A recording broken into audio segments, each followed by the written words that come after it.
லட்சம் கொண்டு வந்து நீங்க இருக்கிறவங்க போய் பேசினாலே போதும். தமிழகம் முழுவதும் நம்ம பேச வேண்டிய தேவையில்லை. ஒசூர்ல பிரச்சனை அந்த பேசுறேன். இந்த திமுக 3 ஆண்டுகள் வந்து இந்த 4வது ஆண்டு இந்த ஒசூர்ல நெரிசலுக்கு போக்குவரத்து நெரிசலுக்கு காரணம் வந்து அவங்கதான். ஏன்னா 2016 வந்தப்போ நம்ம அமைச்சர் அவர்கள் 212 கோடிக்கு இந்த ரிங் ரோடு கொண்டு வந்தாங்க. அது வந்தவங்க கிணத்துல போட்டுறாங்க.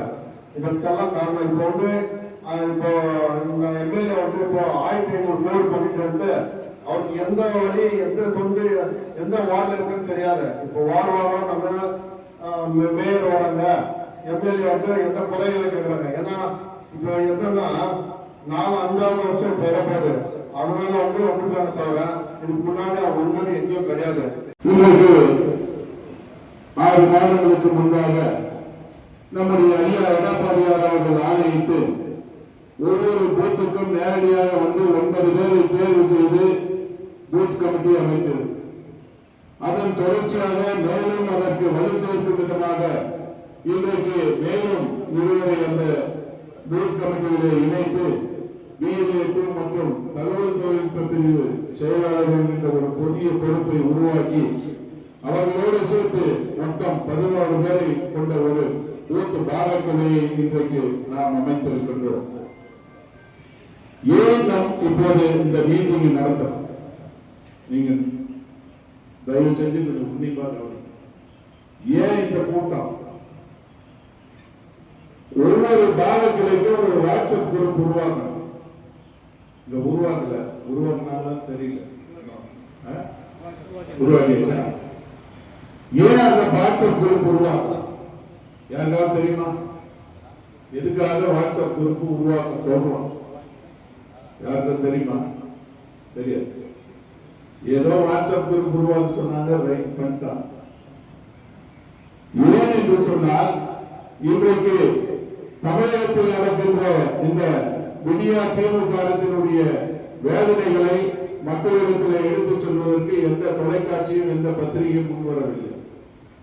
அது மட்டுமல்ல, நம்முடைய ஐயா எடப்பாடியார் அவர்கள் தினந்தோறும் அறிக்கைகளை வெளியிடுகிறார்.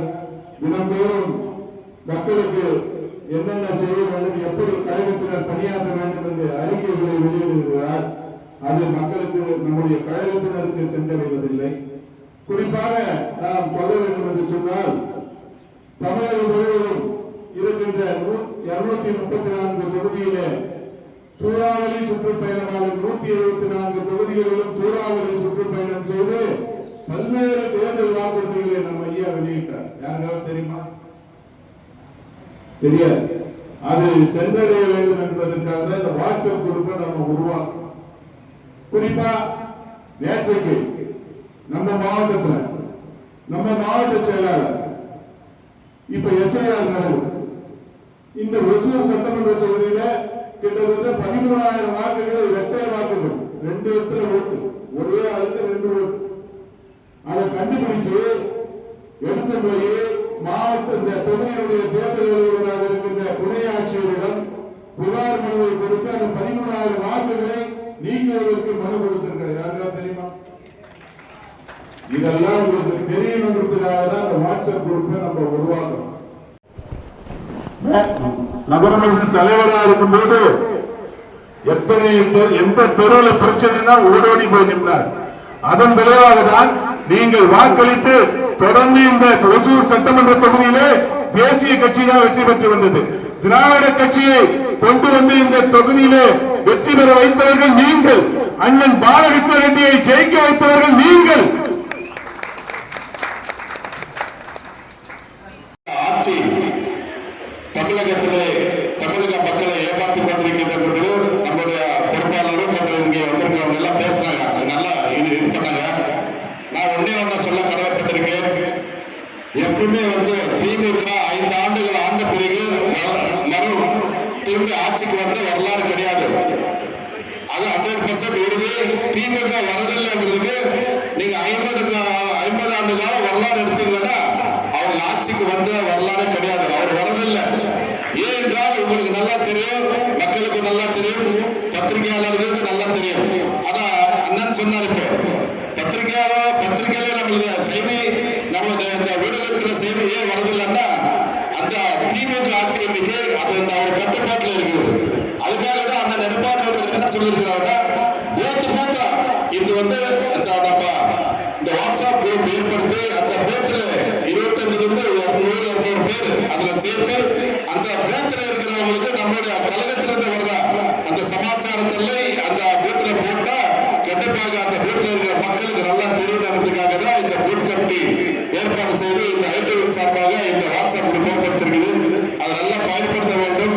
அந்த வாரில் என்ன தப்பு நடந்தாலும் ரோடு பிரச்சனை இருக்கு, குப்பை பிரச்சனை இருக்கு, தண்ணி பிரச்சனை இருக்கு, லைட் பிரச்சனை இருக்கு, நீங்க அதை போட்டுங்கன்னா கண்டிப்பாக நம்மளுடைய நாலேஜ் வரும். நம்மளுடைய அந்த பகுதி செயலாளர் வரும், அப்புறமா மாவட்ட செயலாளர் வரும். அதே மாதிரி அண்ணன் எடப்பாடியாருக்கும் இந்த சமாச்சாரம் போகும் அந்த வாட்ஸ்அப் குரூப்ல.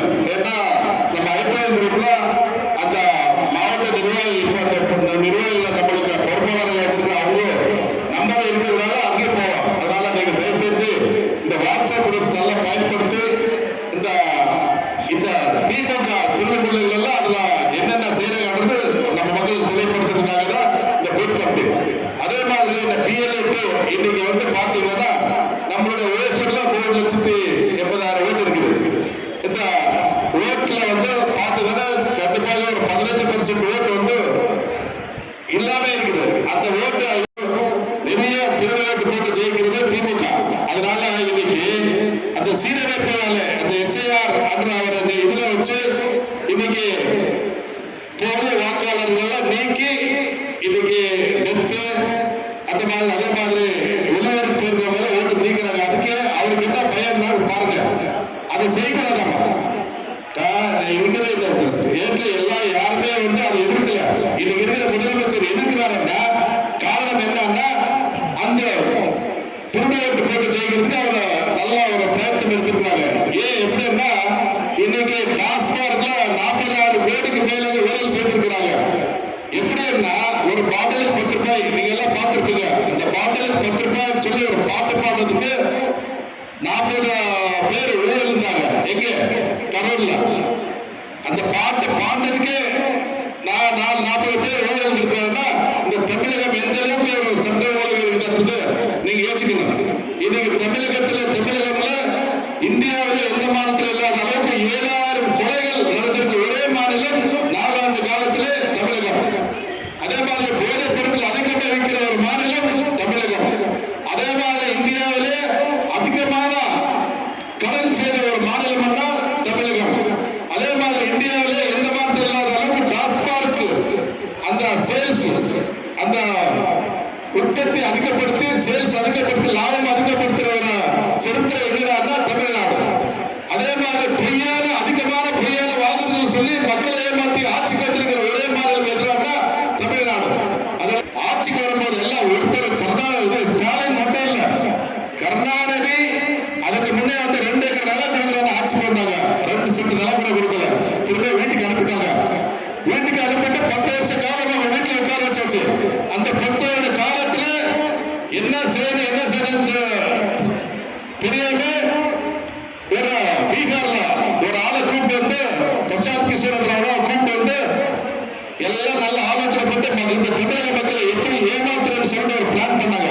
எப்படி ஏமாத்துறது 520 வாக்குறுதிகள் கொடுத்தாங்க. 1, 2, 3 கிடையாது, 520 வாக்குறுதிகள். நான் என்ன எல்லாம் நல்லா சொன்னாங்க. இங்க வந்து பொறுப்பாளர்கள் எல்லாம் பேசினாங்க. என்ன பேசுறாங்க? குடும்பத்தை ஆலோசனை பண்றாங்க. அப்பா, பையன், தங்கச்சி இந்த 3 பேரு மாத்தி மாத்தி தமிழகத்தில் பொய் சொல்லி மக்களை ஏமாத்துறாரு. எல்லா பெண்களும் கொடுக்குறாங்க. கொடுத்தாங்களா? 10 பேர் கொடுத்துருக்காங்க, 10 பேர் கொடுக்கல. ஆனா கோடிக்கணக்கான பெண்களை ஏமாத்திருக்கிறாரு. யாரு? ஸ்டாலின் ஏமாத்தி ஆட்சி கொண்டிருக்கிறார். அதே மாதிரி நீ பாத்தீங்கன்னா 5 லட்சம் இளைஞர்களுக்கு வேலை வாய்ப்பு கொடுக்குறாங்க. எங்க கொடுத்தாங்களா 5 லட்சம் இளைஞர்களுக்கு? அந்த 5 லட்சம் இளைஞர்களே ஏமாத்தினார். அதே மாதிரி அரசு வேலை செய்யறவங்க ஓய்வூதிய திட்டத்தை மீண்டும் கொண்டு வர்றாங்க. இன்னைக்கு லட்சக்கணக்கான அரசு வேலை வாய்ப்புல இருக்கிற ஆளுகள் இருக்காங்க. அரசு வேலை செய்து கொண்டிருக்கிறாங்க. இன்னைக்கு விவசாயிகள் ரத்து செய்யறாங்க. தமிழகத்தில் இருக்கிற விவசாயிகள் ஏமாந்து ஓட்டு போட்டாங்க. அவங்களுக்கு லட்ச கோடிகளுக்கான விவசாய மக்களுக்கு ஏமாந்தாச்சு. இதுல வந்து விளையாட்டு மைதானத்துல நிறைய அந்த டெவலப்மெண்ட் எல்லாம் பண்ணி கொடுத்தா அது ஓபன் கூட பண்ணல. இன்னைக்கு இருக்கிற விளையாட்டுத்துறை அமைச்சர் நம்மளுக்கு ஒரு 10 ரூபாய் காசே கொடுக்கல இந்த விளையாட்டு மைதானத்துக்கு. நம்ம கொடுத்த அந்த கட்டில இதுக்கு ஓபன் கூட செய்யாம இன்னைக்கு இருக்கிறாங்க.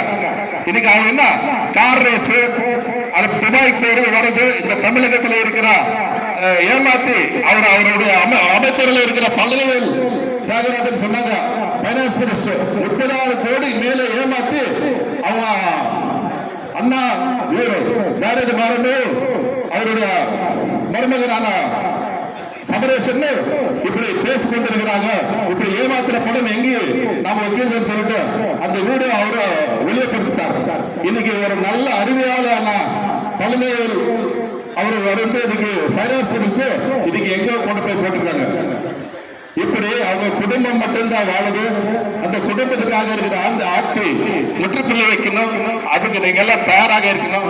மக்கள் தயாராக இருக்கணும். நம்ம உஷாரா இருக்கணும். ஏன்னா அவங்க பொய் சொல்லி வாங்குறதுக்கு சொல்லி ஏமாத்துறாங்க. இப்ப இன்னும் செய்யாதது செஞ்சுட்டான்னு சொல்றாங்க. 100% 520 வாங்குறதுக்கு 100% நம்ம நிறைவேற்றிட்டான்னு சொல்றாங்க. அதுக்குதான் இன்னைக்கு இதுல ஒரு 10 கேள்வி கொடுத்திருக்கிறாங்க. ஒன்னொன்னு கேளுங்க போய்.